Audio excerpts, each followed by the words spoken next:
The day they sentenced us to death by black hole, I was eating a peanut butter sandwich in the prison cafeteria. Chunky peanut butter, white bread, no jelly. It wasn't much of a last meal, but then again, I didn't know it was going to be my last meal. Rodriguez, Chen, Williams, and Foster, the guard's voice echoed through the metal halls. Report to Transport Bay 7. Now. I looked across the table at my cellmates. Jake Chen pushed his glasses up his nose with a shaky finger. Marcus Williams cracked his knuckles like he always did when he was nervous. Sarah Foster just stared at her untouched food tray, her red hair falling across her face like a curtain. We'd been together for 3 years in this place, the Outer Rim Correctional Facility, they called it. A fancy name for a prison ship floating in the dead space between Earth and Mars. We were all here for the same reason. We tried to expose the truth about the colony wars, and the Global Federation didn't like whistleblowers. This is it, Marcus whispered, his dark skin pale with fear. They're finally doing it. That it he was talking about was something we'd all heard rumors about. When prisoners became too much trouble, when they knew too much, when keeping them alive was more dangerous than killing them, the Federation had a special way of dealing with them. They called it the Black Hole Protocol.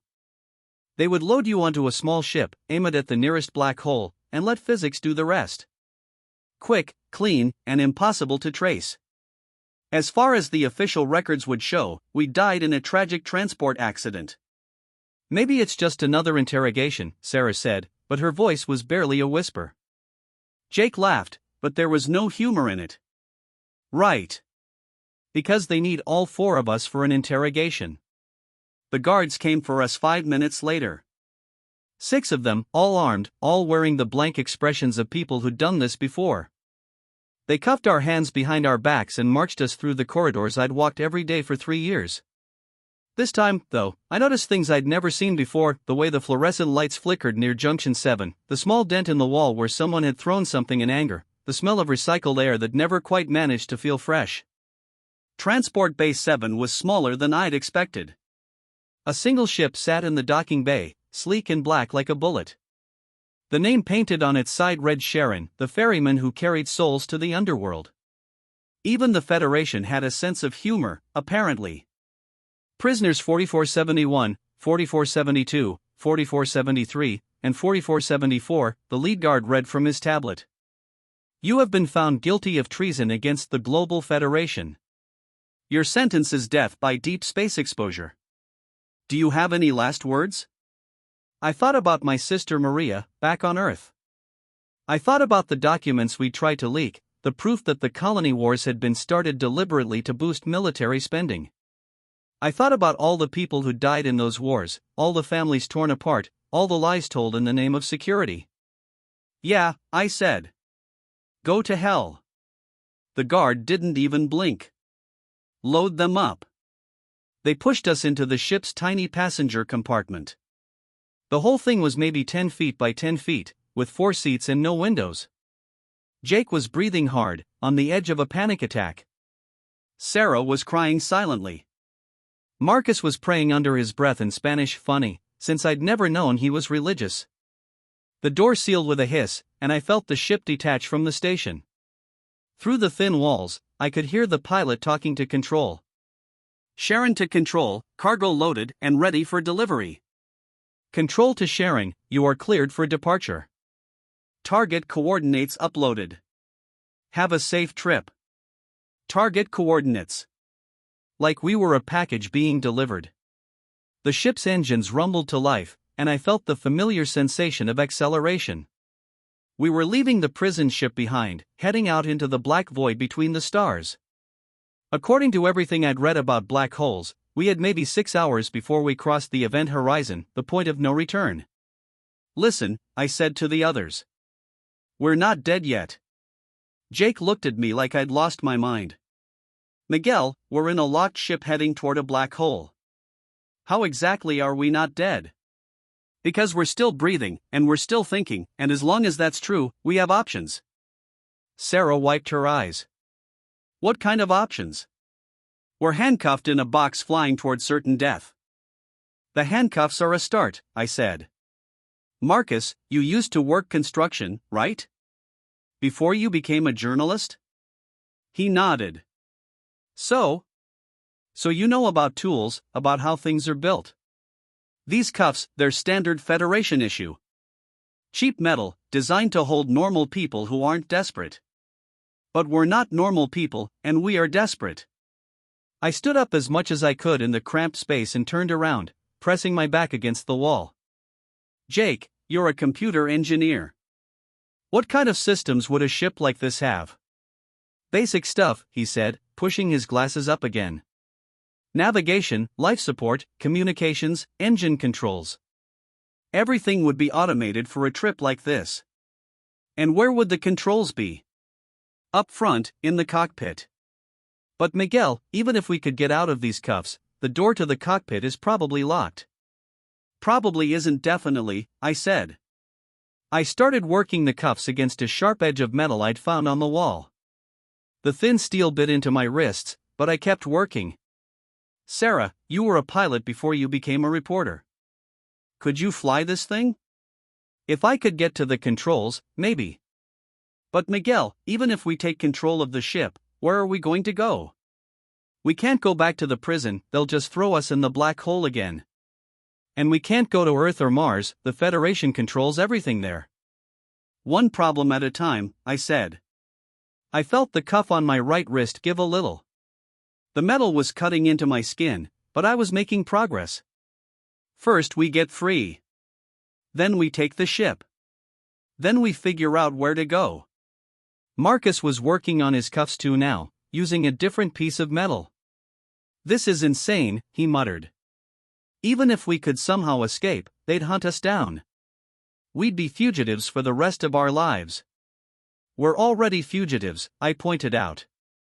The only difference is whether we die in the next 6 hours or sometime later. It took an hour, but I finally got my right hand free. The cuff had torn up my wrist pretty badly, but I ignored the pain and started working on the other one. Once both hands were free, I helped the others with theirs. Okay, I said, flexing my bloody fingers. Now comes the hard part. The door to the cockpit was locked, just like Jake had predicted. But it was a simple electronic lock, not a military-grade security system. Jake studied it for a few minutes, then pulled a small device from his shoe. Electromagnetic pulse generator, he explained. I built it in the prison workshop. Never thought I'd actually use it. You had that this whole time? Sarah asked. Seemed like the kind of thing that might come in handy someday. The device was tiny, barely bigger than a coin, but when Jake activated it, every light in the passenger compartment flickered. The lock on the cockpit door clicked open. Holy shit, Marcus whispered. It actually worked. The cockpit was even smaller than the passenger compartment, designed for one person. The pilot was strapped into his seat, unconscious. Jake checked his pulse. He's alive, just sedated. Probably standard procedure for this kind of trip, why stay awake to watch people die? Sarah squeezed into the pilot's seat and started examining the controls. This is an older model, but I think I can figure it out. The navigation system shows we're about 4 hours from the black hole. Can you turn us around? I asked. I can try. Her fingers danced over the controls, and I felt the ship slow down, then start to turn. But Miguel, I meant what I said before. Where are we going to go? Every inhabited planet in the system is controlled by the Federation. I looked out the cockpit window at the stars. Somewhere out there, beyond our solar system, were other worlds. The Federation had been sending scout ships to nearby star systems for decades, looking for planets they could colonize. Most of the ships never came back, but a few had reported finding habitable worlds. What about the outer systems? I said. The places the Federation hasn't reached yet? Jake pulled up the navigation computer's star charts. There are a few possibilities. Kepler 452b is only about 12 light-years away. The last survey mission reported it was habitable but uninhabited. 12 light-years, Marcus said. Even with our fastest ships, that would take about 15 years, Jake finished. And this ship doesn't have the fuel or the life support for a trip like that. I stared out at the stars, feeling hope drain away. We'd managed to escape our immediate death sentence, but we were still trapped. We couldn't go back, and we couldn't go forward. That's when I noticed something strange on the sensor display. Sarah, what's that? I pointed to a blip on the screen, something large moving near the black hole. She adjusted the sensors and zoomed in. What we saw made no sense. It was a structure. Massive, maybe a mile across, orbiting just outside the black hole's event horizon. It looked like nothing I'd ever seen before, all curves and spirals, like someone had frozen a whirlpool in metal. That's impossible, Jake whispered.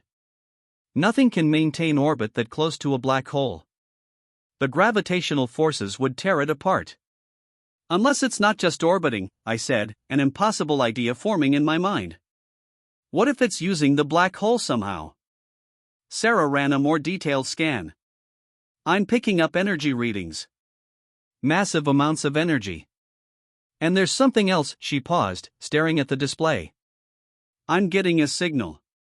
It's faint, but it's definitely artificial.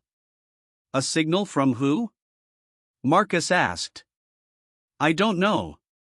But whoever they are, they're trying to communicate.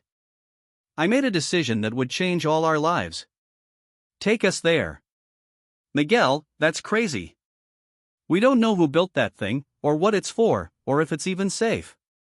We know two things, I said. First, whoever built it has technology way beyond anything the Federation has. Second, they're close to a black hole, which means the Federation has probably never found them. That's assuming they're friendly, Marcus pointed out. Would you rather take your chances with unknown aliens, or go back to the black hole? Sarah was already changing course. Unknown aliens it is. As we got closer to the structure, it became even more incredible. The hull seemed to shimmer and shift, like it was made of liquid metal. Docking bays opened and closed in patterns that looked almost like breathing. And the energy readings just kept climbing. I'm receiving a transmission, Jake said, adjusting the communication system. It's in English. A voice filled the cockpit, warm and strangely familiar. Welcome, refugees from Earth. We have been waiting for you. We looked at each other in shock. Waiting for us? I managed to say. Not you specifically, but people like you. Those who have been cast out, who have seen the truth that others refuse to acknowledge. My name is Elena Vasquez, and I was the captain of the survey ship Magellan. We were supposed to die here 3 years ago. Sarah's hands were shaking as she worked the communications controls. Captain Vasquez, this is Sarah Foster. We were prisoners of the Federation. They sent us here to die. I know. They sent us here too, along with 43 other failed missions over the past decade. But we didn't die, Sarah. We found something better. A docking bay opened in the side of the structure, and Sarah carefully piloted our ship inside. As the bay sealed behind us, I could see people waiting for us, humans, all wearing clothes I'd never seen before, all smiling. The bay filled with breathable atmosphere, and the doors of our ship opened. Captain Vasquez was the first to greet us, a woman in her 50s with gray hair and laugh lines around her eyes. Welcome to Haven Station, she said. And welcome to the rest of your lives. Over the next few hours, she showed us around the incredible structure they'd built. It wasn't just a space station, it was a city, home to over 2,000 people who'd all been sentenced to die by black hole. The Federation has been using this method of execution for decades, Captain Vasquez explained as we walked through a garden that somehow existed in space. They thought they were being clever, disposing of troublemakers where no one could ever find the evidence. What they didn't know is that this particular black hole is special. She led us to an observation deck where we could see the black hole itself, a dark sphere surrounded by a swirling disk of superheated matter. It's not actually a black hole, she continued. It's something else, something artificial. We call it a gateway. Jake was practically vibrating with excitement. A gateway to where? Everywhere, Captain Vasquez said with a smile. The beings who built it left it here millions of years ago. It can connect to any point in the galaxy, maybe even beyond. We've been using it to explore worlds the Federation has never dreamed of. But why? Marcus asked. Why build something like this and then just leave it? We think they wanted other species to find it when they were ready. When they'd evolved enough to recognize that some doors should be opened, not closed. She took us to the control center, where dozens of people were working at stations I couldn't begin to understand. Display screens showed star maps of impossible complexity, tracking hundreds of worlds scattered across the galaxy. We've found 17 habitable planets so far, Captain Vasquez said. Some are empty, ready for human colonies. Others have native species we're learning to communicate with. And a few. She paused, her eyes distant. A few have wonders that would change everything we thought we knew about the universe. What about Earth? Sarah asked quietly. What about the people we left behind? We haven't forgotten them. Every day, more ships arrive with more prisoners, more people the Federation wants to disappear. We save them all, and we're building something they never expected, a new civilization, free from their control. But they'll come looking eventually, I said. When they realize what's happening here. Captain Vasquez smiled. Let them come. By the time they figure out how to get here, we'll have colonies on 100 worlds and technology they can't even imagine. The Federation's time is ending, Miguel. They just don't know it yet. That night, they gave us quarters in the residential section of the station. I lay in my bed, the first real bed I'd slept in for 3 years, and stared out the window at the swirling gateway. In the distance, I could see ships coming and going, carrying people and supplies to worlds I'd never heard of. The next morning, Captain Vasquez took us to what she called the Preparation Center. Before you can use the gateway, you need to understand what you're getting into. This isn't just about escaping the Federation, it's about building something new. She showed us maps of the worlds they'd discovered. Some looked like Earth, with blue oceans and green continents. Others were completely alien, purple skies, silver forests, floating islands held up by unknown forces. Each team that goes through chooses their destination, she explained. Some want to start simple colonies, living off the land. Others want to build cities, or research stations, or trading posts. The choice is yours. What if we want to go back? Marcus asked. What if we want to fight the Federation directly? Some people do that too. We've been sending supplies and information to resistance groups on Earth and Mars.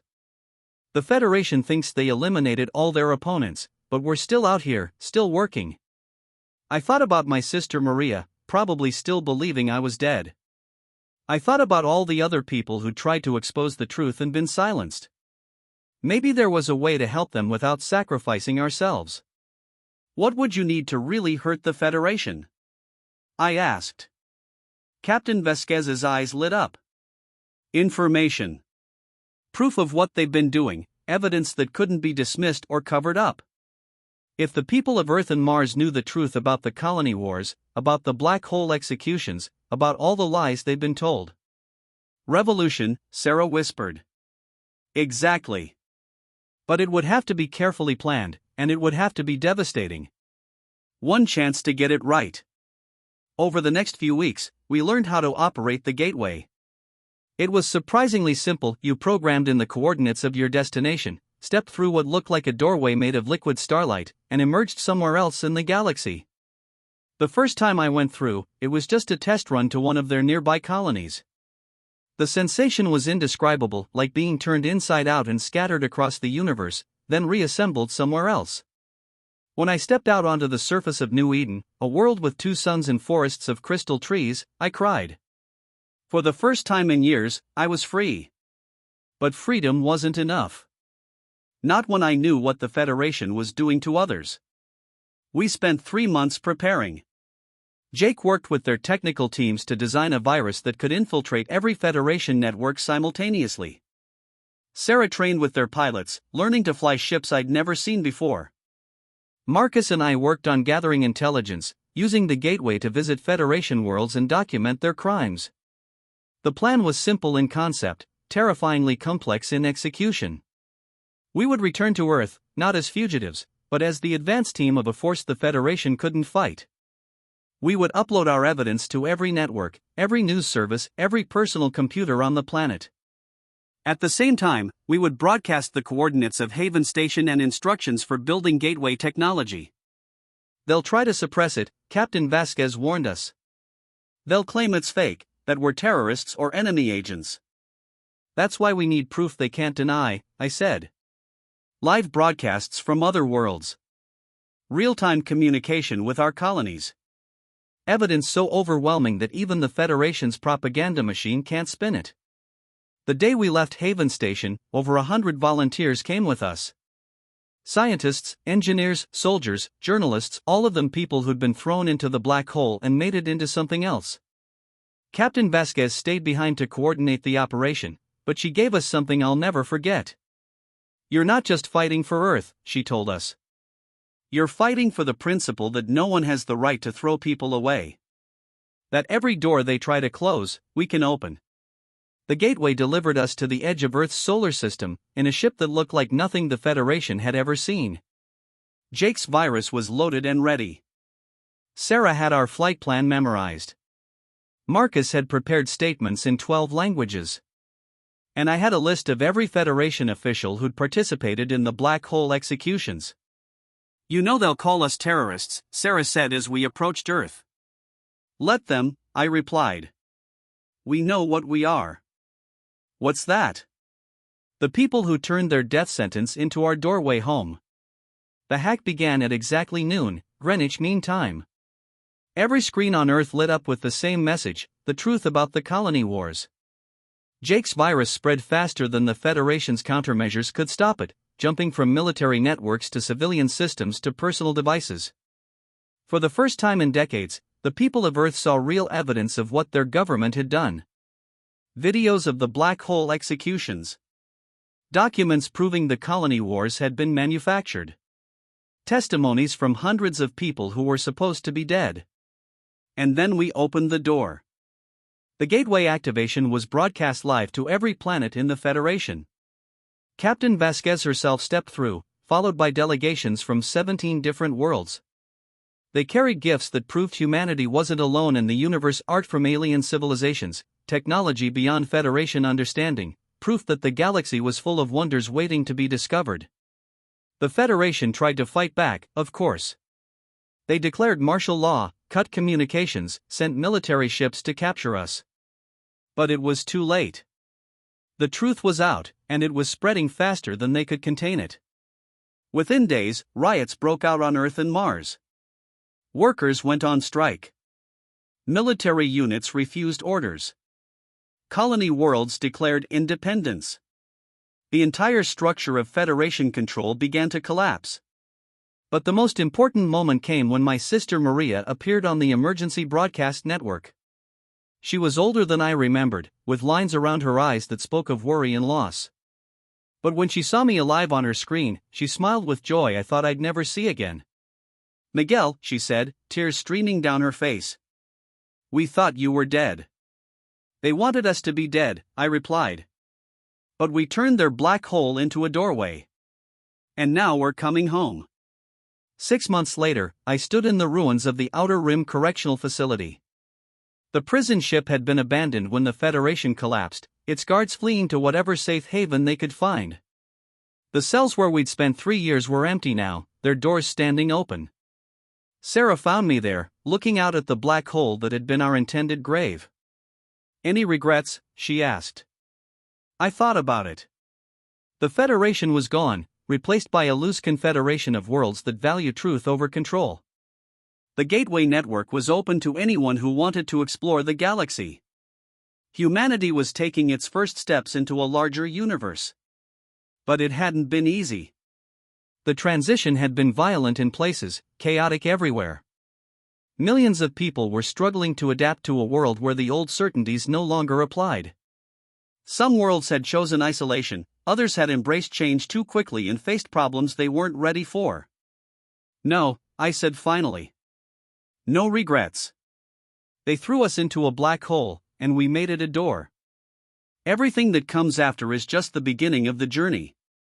Behind us, I could hear the hum of gateway generators being installed throughout the solar system. Soon, travel between worlds would be as easy as walking through a doorway. Children who had never seen the sky of another planet would grow up knowing they could visit 100 worlds before breakfast. The Federation had tried to throw us away, to make us disappear into the dark. Instead, they had given us the gift of necessity, the desperate creativity that comes from having nothing left to lose. And in the end, that had made all the difference. Marcus found us a few hours later, carrying a tablet with the latest reports from the colony worlds. New Eden was thriving, its crystal forests providing materials for technologies we were still learning to understand. Haven Station had become a university, teaching people from across the galaxy how to build and operate gateway networks. The world we designated as New Geneva was hosting the first intergalactic council, where humans and aliens were working together to establish principles for peaceful exploration. The Kepler system wants to join the Confederation, he reported. That's 15 new worlds in the past month. What about the holdouts? Sarah asked. Europa's still closed to off-world contact, but intelligence suggests their government is weakening. And the outer colonies are starting to pressure them economically. Jake emerged from the gateway control room, his hair disheveled from working on the installations. The network's almost complete. By next year, we'll have direct connections to over 200 worlds. I looked around at my friends, my fellow prisoners, my partners in the impossible. 3 years ago, we'd been criminals in the eyes of the Federation, dangerous enough to warrant a death sentence by black hole. Now we were pioneers, explorers, revolutionaries who had opened the door to humanity's future among the stars. You know what I think? I said. What's that? Sarah asked. I think they did us a favor. If they just kept us in prison, we'd never have found the gateway. We'd never have met Captain Vasquez and the others. We'd never have learned what was possible when people refused to give up. Marcus laughed. So you're thanking them for trying to kill us? I'm thanking them for failing. As the sun set over the abandoned prison, casting long shadows across the metal corridors where we'd once lived in despair, I felt something I hadn't experienced in years, genuine hope for the future. The Federation was gone, but in its place, something better was being born. A civilization based on exploration instead of control, on cooperation instead of domination, on the radical idea that when someone tries to throw you into darkness, you can always choose to make it into light. The black hole still hung in space beyond the prison, its event horizon marking the boundary between the known and unknown. But it was no longer a tool of execution. It was a gateway, a doorway to infinite possibilities, a reminder that even the most final endings can become new beginnings. And every day, more ships arrived carrying more refugees, more people who had been discarded by a system that valued obedience over truth. Each of them learned the same lesson we had, that when the powerful try to throw you away, the best revenge is to refuse to disappear. We had turned their black hole into our door.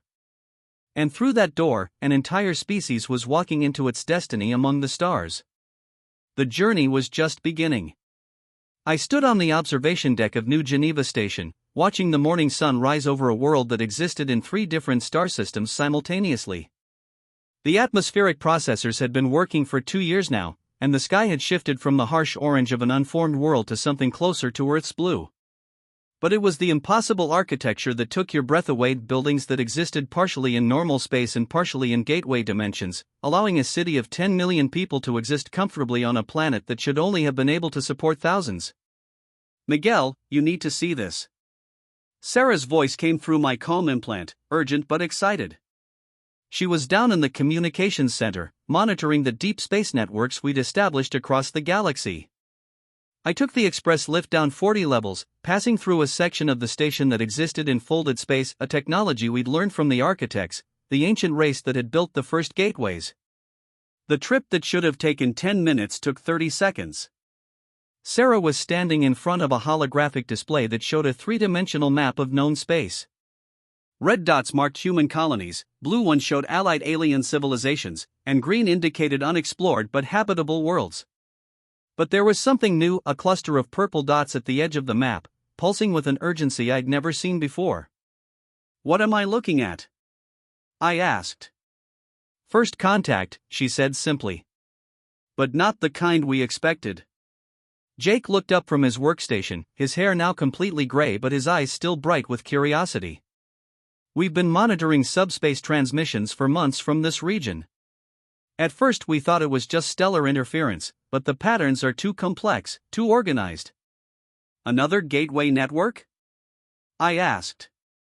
No, Marcus said, emerging from behind a bank of computers. He'd become our chief sinologist over the past 5 years, specializing in alien communications.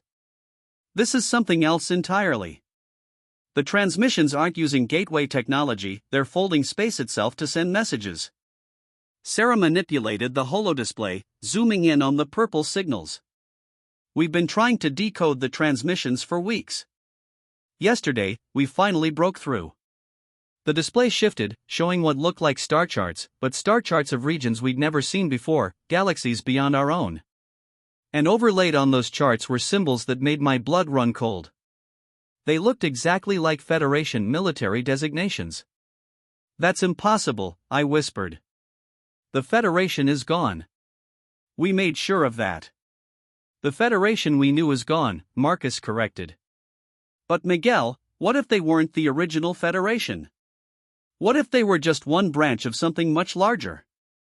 The implications hit me like a physical blow. All this time, we'd thought we were fighting a local tyranny, a government that controlled a few dozen star systems. But what if the Global Federation had been part of something vast, something that spanned multiple galaxies? Are you saying there are other federations out there? I asked. We're saying there's an empire, Sarah replied. And they've just noticed us. She activated another display, this one showing decoded fragments of the alien transmissions. The language was different, but the meaning was clear enough: reports of gateway anomalies in our region of space, mentions of containment protocols, and most chilling of all, references to sterilization procedures. How long do we have? I asked. Jake pulled up a calculation on his screen. Based on the transmission patterns, we estimate their scout ships will reach our outer colonies within 6 months. Their main fleet. He paused, checking his numbers. 18 months, maybe 2 years. I looked around at my friends, these people who had been with me through imprisonment, execution, and revolution. We'd thought our story was over, that we'd won our freedom and could spend the rest of our lives exploring the galaxy in peace. Instead, we'd apparently just finished the prologue. Suggestions? I asked. Run, Marcus said immediately. We've mapped over 300 habitable worlds. We could scatter the colonies, make ourselves impossible to find. Hide, Jake agreed. Shut down the gateway network, go dark, wait for them to pass us by. Sarah shook her head. That's not who we are. We don't run from bullies, we don't hide from tyrants. We turn their weapons against them. Their weapons are probably beyond anything we can imagine, I pointed out. If they control multiple galaxies, their technology. Their technology is centralized, Sarah interrupted. Just like the Federation's was. Remember what Captain Vasquez taught us: the bigger the system, the more vulnerable it is to the right kind of disruption. I thought about that. The Federation had seemed invincible until we'd found the right pressure point. Maybe this galactic empire, or whatever it was, had similar weaknesses. What are you thinking? I asked. Gateway bombs, she said simply. The room went quiet. Gateway bombs were something we'd theorized about but never built: devices that could destabilize the space-time fabric around a gateway, creating expanding zones of chaos that would make faster-than-light travel impossible. They were also potentially capable of destroying entire star systems. Sarah, that's genocide, Marcus said quietly. No, genocide is what they're planning to do to us. This is survival. She's not wrong, Jake said reluctantly. If we could deploy gateway bombs at strategic points throughout their territory, we could fragment their empire, make it impossible for them to coordinate attacks. I looked out the window at New Geneva, at the children playing in parks that existed in folded space, at the mixed groups of humans and aliens working together to build something unprecedented in galactic history. 5 years ago, we'd been prisoners sentenced to die. Now we had to choose between becoming mass murderers or watching everything we'd built get destroyed. There has to be another way, I said. But even as I said it, I was thinking about Captain Vasquez's words from 5 years ago: every door they try to close, we can open. What if the answer wasn't to destroy their gateways, but to open them wider? What if we don't bomb their gateways? I said slowly.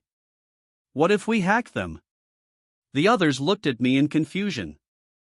Think about it, I continued, the idea forming as I spoke. The Federation tried to use black holes to get rid of dissidents. Instead, those black holes became the foundation of our rebellion. What if we could do the same thing to their empire? I'm not following, Marcus said. Their gateway network connects multiple galaxies, right? Billions of worlds, maybe trillions of people. Some of those people must be just like we were: dissidents, rebels, people who refuse to accept tyranny. Sarah's eyes lit up with understanding. You want to turn their own transportation network into a resistance communication system. More than that. I want to turn it into a liberation network. Every gateway they have becomes a doorway for revolution. Jake was already working on his computer, pulling up schematics of gateway technology. It's theoretically possible. If we could introduce a modified version of our virus into their network. But first we'd need access to their system, Marcus pointed out.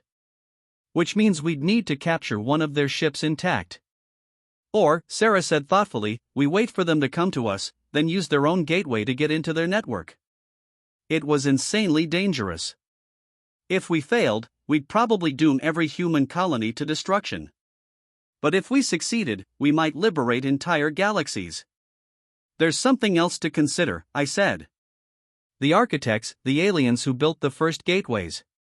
We still don't know what happened to them. What if this empire is what happened to them? What if they tried to fight back and lost? Or what if they're still out there? Sarah asked. What if they've been waiting for someone like us to carry on their work? That thought sent chills down my spine. The architects had left behind technology that could reshape the galaxy, but they'd also left behind mysteries we were only beginning to understand. What if our whole rebellion was part of something larger, something that had been planned millions of years ago? Okay, I said, making the decision that would define the next phase of our lives. We're going to need help. A lot of help. Over the next 3 months, we did something we'd never attempted before. We called together representatives from every human colony and every allied alien species we'd encountered. The meeting was held in the original Haven Station, now expanded into a city-sized structure orbiting the first gateway we'd ever used.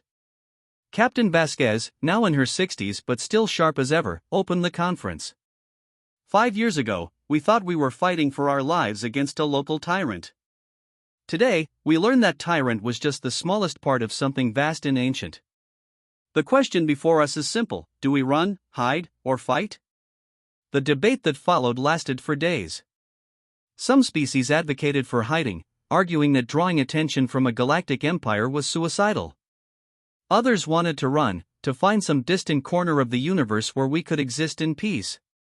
But a surprising number were ready to fight. The Lumina, a species of energy beings we'd encountered 2 years earlier, were particularly passionate about resistance. We have seen empires like this before. Their representative communicated through patterns of light. They consume worlds like locusts, leaving nothing but emptiness behind. Running only delays the inevitable. The crystalline collective, silicon-based life forms from the Vega system agreed. Our ancestors faced similar threats. Those who ran were hunted down and destroyed. Those who fought at least had a chance.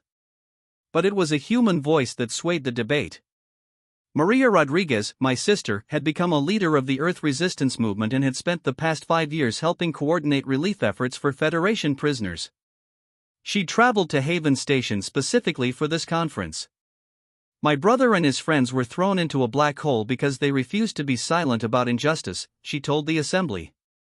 They could have died quietly, but instead they turned the death sentence into a doorway to freedom. Now we're all faced with the same choice. Do we die quietly, or do we make their oppression into our opportunity? The vote was unanimous. We would fight. But not the way anyone expected. Instead of preparing for war, we prepared for the largest jailbreak in galactic history. Every prison ship, every penal colony, every labor camp in the Empire would become a recruitment center for revolution. We would use their own transportation network to spread not just our virus, but our ideas. Jake worked with teams of programmers and engineers to develop what we called the Liberation Protocol, a combination of virus, message, and gateway coordinates that would spread through their network faster than they could stop it. The virus would give people access to suppressed information. The message would tell them they weren't alone. And the coordinates would show them how to escape to our territory. Sarah organized our fleet of captured and modified ships, creating fast response teams that could evacuate entire worlds if necessary. We might not be able to stop the Empire militarily, but we could drain their resources by constantly liberating their prisoners and refugees. Marcus coordinated with our alien allies to establish safe houses and way stations throughout the galaxy. Every species that had ever been oppressed by the Empire became a potential ally, every hidden world a potential sanctuary. And I worked on something that scared me more than anything else we'd attempted, a direct communication link to the architects. We'd found traces of them throughout our explorations, ruins on dead worlds, messages carved into asteroids, references in the databases of ancient species. They'd been fighting this empire for millions of years, and they'd left behind weapons and tools we were only beginning to understand. But they'd also left behind warnings. The ruins on Kepler 438b contained hieroglyphs that our best xenolinguists had finally decoded. The devourers cannot be destroyed, only contained. When the young races are ready, the path will open. Beware the cost of victory. I spent months in meditation chambers built from architect technology, trying to establish contact with whatever remained of their civilization. The process was dangerous. 3 volunteers had suffered permanent brain damage attempting it, but finally, I made contact. The voice that spoke to me was ancient beyond comprehension, layered with the weight of eons. Young warrior, you seek the path of resistance. We seek survival, I replied. For ourselves and for everyone oppressed by the Empire. Survival is not enough. The devourers have consumed thousands of galaxies. They will not stop until all free will is extinguished. You must choose between preserving what you have and risking everything to break the cycle. What's the cost? The same cost we paid. To defeat an enemy that spans galaxies, you must become galactic yourself. You must sacrifice your humanity to save it. I didn't understand what that meant until the first Imperial scout ships arrived at our outer colonies. They weren't ships in any sense we understood. They were living creatures the size of small moons, beings that had been bred and modified to serve as transportation and weapons for the Empire. When they detected our gateway networks, they didn't attack, they began to sing. The song was unlike anything we'd ever heard, a harmonic frequency that resonated through spacetime itself. And as they sang, the fabric of reality began to change around them. Stars dimmed. Planets slowed in their orbits. The mathematical constants that governed physics began to shift. They're not just conquering space, Jake reported from our monitoring stations. They're rewriting the laws of nature to suit their needs. That's when I understood what the architect had meant. To fight an enemy that could reshape reality itself, we would need to do the same. We would need to become something more than human. The transformation chambers, I said to Captain Vasquez. The ones we found in the deepest levels of Haven Station. Do we know what they were for? She looked at me with understanding and sadness. We've always known. The architects used them to evolve beyond their original forms, to become beings capable of multidimensional existence. But Miguel, the process is irreversible. Once you go through, you won't be human anymore. But I'll still be me? We don't know. No one who's gone through has come back to tell us. I looked out at the approaching scout ships, at the reality warping field expanding around them. In 6 months, our outer colonies would be consumed. In 2 years, every human world would be transformed into something unrecognizable. How many chambers are there? I asked. 12 that we've found. But Miguel, you can't be thinking. I'm thinking that sometimes, to open a door, you have to become the key. The decision to undergo the architect transformation was mine alone, but I wasn't the only one to make it. Sarah volunteered immediately, as did Jake and Marcus. Captain Vasquez chose to remain human, to lead the evacuation efforts and coordinate with the refugee populations. Maria decided to undergo the process as well, saying that someone had to represent Earth in whatever we were about to become. The transformation chambers were beyond anything we'd encountered before, even after 5 years of working with architect technology. They looked like crystalline cocoons, filled with a substance that was part liquid, part energy, part something that didn't have a name in any human language. The process takes 72 hours, the architect voice explained when I asked for instructions. During that time, your consciousness will be expanded across multiple dimensions simultaneously. You will experience existence as we do, not bound to a single timeline, but aware of all possible timelines at once. Will we still be able to fight the Empire? You will be able to do more than fight them. You will be able to unmake them. But the cost. I know the cost. The last thing I saw as the chamber sealed around me was Sarah's face, determined and unafraid. The last thing I felt as the transformation began was my sister's hand squeezing mine through the crystal wall. Then I was everything and nothing, everywhere and nowhere, every possibility that had ever existed or ever could exist. I was Miguel Rodriguez, prisoner and revolutionary. I was the first human to undergo architect transformation. I was a being of pure consciousness existing in 11 dimensions simultaneously. I was the key that would unlock the prison of an entire galaxy. And I was still, somehow, human enough to remember what we were fighting for. When I emerged from the chamber 3 days later, I could see the Empire ships approaching our colonies, not just the ones in normal space, but the ones in all possible timelines. I could see their strategies, their weaknesses, the fear that drove them to consume entire civilizations. But I could also see something else, the network of gateways that connected not just their territory, but every suppressed rebellion, every hidden resistance, every species that had ever dreamed of freedom. The Empire had built the very weapon that would destroy them. Are you ready?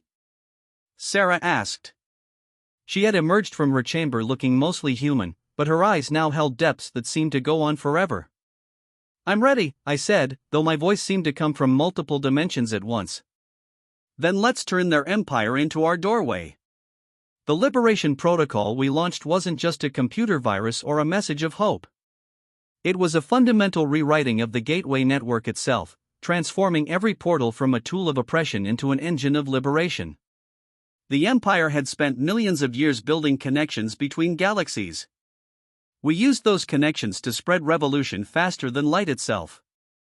Within hours, prison worlds throughout the Empire were emptying as their populations stepped through gateways that suddenly led to freedom. Military installations found their own transportation networks turning against them. The Empire's most distant colonies discovered they were no longer isolated, they were connected to a galaxy-spanning resistance movement. The Imperial response was swift and brutal, but it was also exactly what we'd hoped for. They began destroying their own gateways to stop the spread of revolution, fragmenting their empire and making it impossible to coordinate their forces. They're cutting their own throats, Marcus observed. Like the rest of us, the transformation had changed him. He could now process information from thousands of sources simultaneously. Just like the Federation did, I replied. The stronger they try to make their chains, the easier they are to break. But the Empire had one final gambit, something we hadn't anticipated. Rather than lose control of their territory, they activated what they called the Final Protocol, a weapon designed to sterilize entire galaxies by collapsing the quantum foam that underlied reality itself. How long do we have? Sarah asked as our sensors detected the expanding zone of nothingness approaching our galaxy. 6 months until it reaches our outer colonies, Jake reported. 2 years until it reaches Earth. Then we need to do something that's never been done before, I said. We need to move an entire galaxy. It sounds impossible, and by the laws of physics as humans understood them, it was impossible. But we were no longer entirely human, and we had access to technologies that predated known physics by millions of years. Using the modified gateway network, we began constructing what the architects called a translation matrix, a device capable of shifting an entire galaxy into a parallel dimension where the Empire's weapons couldn't reach. It required the combined will of every conscious being in our territory, human and alien alike, all focused on the same impossible goal.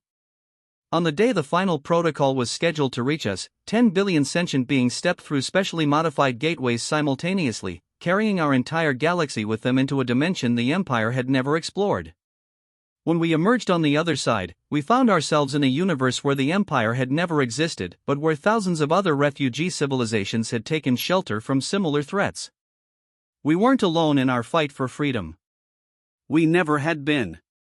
So, Sarah said as we watched our new sun rise over New Geneva in its new dimensional home, what do we do now? I thought about the question. We'd started as prisoners sentenced to die. We'd become revolutionaries fighting for freedom. Then we'd evolved into something beyond human understanding to save not just ourselves, but entire galaxies full of life. Now, I said, we do what we've always done. We find the next door they think is locked, and we turn it into a doorway. Around us, the liberated galaxy hummed with new possibilities. Children who had never known oppression played in parks that existed in multiple dimensions. Former slaves worked alongside their former masters to build technologies that would have seemed like magic just years before. And throughout it all, the Gateway Network continued to expand, reaching out to other galaxies, other dimensions, other realities where freedom was still a dream. The empire that had tried to destroy us was gone, collapsed under the weight of its own brutality. But somewhere out there, we knew, other tyrants were rising, other systems of oppression were taking root. And we would be ready for them. Because we had learned the most important lesson of all, that every attempt to throw someone into darkness can be transformed into an opportunity to bring light to the universe. Every door they try to close, we can open. Every ending they impose, we can make into a beginning. The black hole they'd meant to be our grave had become the gateway to our greatest triumph. And in a universe full of impossible things, we had become the most impossible thing of all, the proof that freedom, once tasted, could never truly be destroyed. The journey would never end. But then again, the best journeys never do.